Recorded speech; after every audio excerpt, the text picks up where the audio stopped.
Welcome back to the channel, guys. It's Real SD Outdoors. Today we're going to cover big swim baits, big top waters, and big soft body swim baits. When I talk about each category, I'm going to talk about where to fish them, when to fish them, how to fish them, and what line, rod, and reel I like to use. My rod for bigger swim baits, wake baits, and soft body swim baits kind of stay the same all the way across the board. The only thing that I like to change or would alter a little bit between the setup that I'm running now and the setup that I was running before is the setup I was running before was a 7-speed gear ratio reel, and the one that I'm running now is a 6:3:1 gear ratio reel, I believe. That is the Shimano SLX. I'm running with for my top water setup, my big glides, and my soft body swim baits. Good all around reel. I'm running the 7'3" response rod by 6th Sense.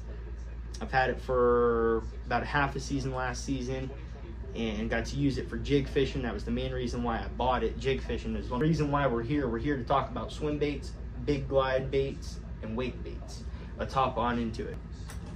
So the first bait up is a bait that I really don't have a lot of experience with, and I've only fished probably 1 or 2 times, and it wasn't actually this bait, it was just a similar bait.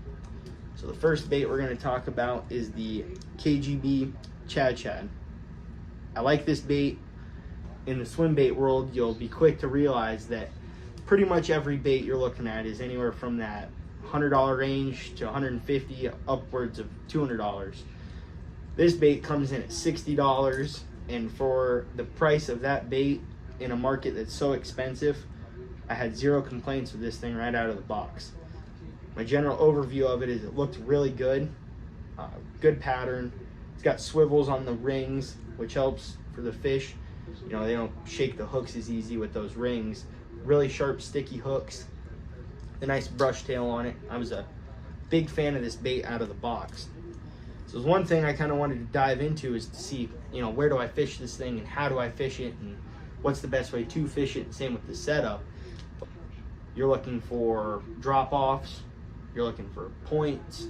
You're looking at any cove that tucks back up in off of a main lake. This is where I'm going to fish this thing. I'm going to fish it deep pockets. I'm going to fish it up to the docks, skip it right up under docks or right alongside of a dock. You know, get this thing to dart back and forth and stay in motion.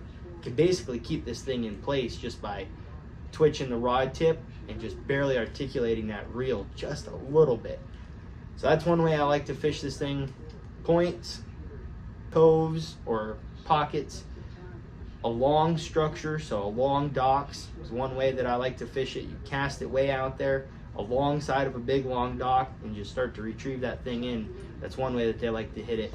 If you know where any structure is underneath of the water, you know, like structure that almost comes all the way up but it's not quite to the top, I love throwing this thing out in between that stuff and burning it back.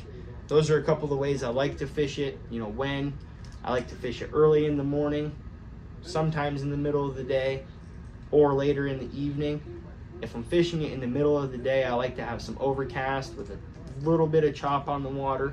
I've had the most luck with it then. Early mornings, I like to fish them, you know, right when you get to the lake, when you throw a top water, set the top water down and pick up a glide.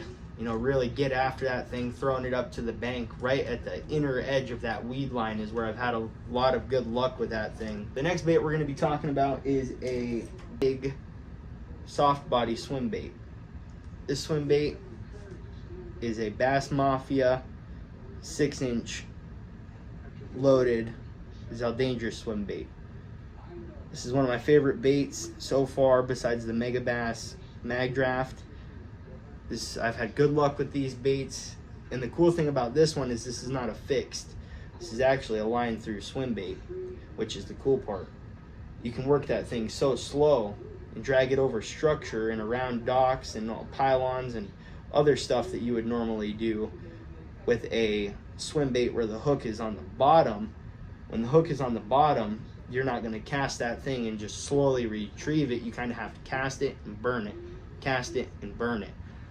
That's one cool thing about this bait and a couple other new swim baits on the market, like the Hangover from 6th Sense. That's another good example of putting that hook on the top so you can drag it along brush piles and around docks and stuff like that. One time that I do like to fish this bait is very bright sunny skies.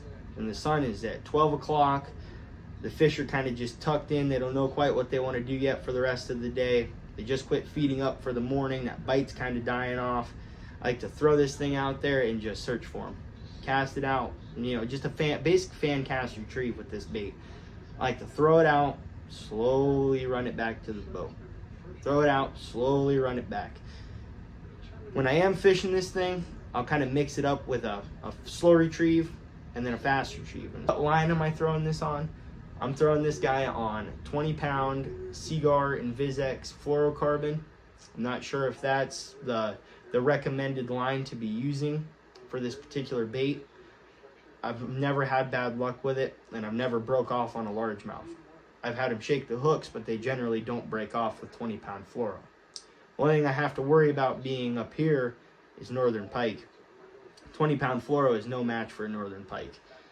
With that being said, I like to throw 20-pound fluorocarbon, and if I'm not throwing 20-pound fluorocarbon, I'll actually up it to like a 40 to 60-pound braid if I'm throwing it on my topwater rod, which generally I throw all these bigger baits on the same rod because it keeps my arsenal more compact when I'm on the kayak.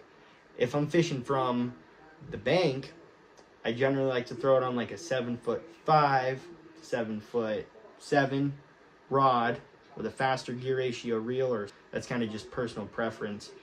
So that's one thing I kind of wanted to touch on, is what rod and reel I'm using. 7'3" with a slower gear ratio Shimano reel. That's what I run across the board for all these baits. So let you guys get one last look at it. That's the 6-inch Bass Mafia loaded swim bait. So I just wanted to go ahead and talk about that one. We're gonna hop into the next bait here. The next and final bait that I want to talk about is the Buka Baits Wake Rat. This is one bait that I don't have a whole lot of time behind. I have fished the Savage Gear HD Wake Rat, I believe it's called, which is a little smaller of a profile, a little skinnier of a profile, but I run that bait in white. Now when I'm fishing these wake rats, I'm generally looking at low light conditions. I want to be fishing them when it's 6 o'clock in the morning, right when you get to the ramp, or I want to be fishing them at 6 o'clock at night when you're leaving. These things thrive when you're in low light conditions, whether it's just getting ready to rain or it's overcast, a little bit of chop on the water. A little bit of chop on the water with overcast, I'd have to say, is probably my favorite time to fish these. You know, a little bit colder. When we get to the time of the season where the water is kind of starting to cool down a little bit, and so is the air temp. When that air temp starts to come down, but that water is still mid 60s to low 70s, I feel like is when this bait thrives the most. Cast it out there, it's got a real erratic action, and it's really loud.